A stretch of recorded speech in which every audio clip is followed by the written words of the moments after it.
Ողջույն հայր ջան, Արադ քաղաքի զբոսայգում եմ կամ պուրակում, չգիտեմ հիմա ինչպես է կոչվում։ Ես գիտեմ ում ժամանակ է տեղադրվել այս հուշաքարը եւ մոտավորապես նաեւ գիտեմ, այսպես ասած, ուրեմն մոտիվացիան, թե ինչու է սա տեղադրվել։ Բայց պարտավոր եմ խոսել սրա մասին, թե իբրև սեպտեմբերի 11-ին 2001 թվականին Նյու Յորքում երկնաքերերը, քույր երկնաքերերը ուրեմն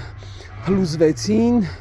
ինչ-որ ահաբեկչության պատճառով եւ այն կազմակերպել էր Իրաքը Սադամ Հուսեյնը։ Մենք այդպես էլ պատմությունից դասեր չքաղեցինք,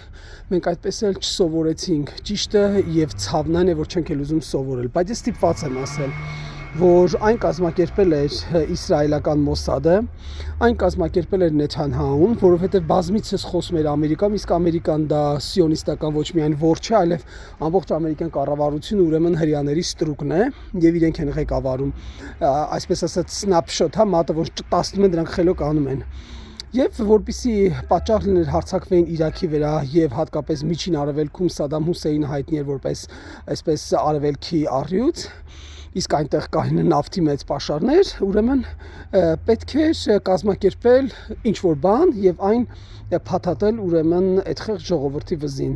Սադամ Հուսեյնի ժամանակ եւ դրանից առաջ Իրաքը ծաղկուն հրաշալի երկիր էր։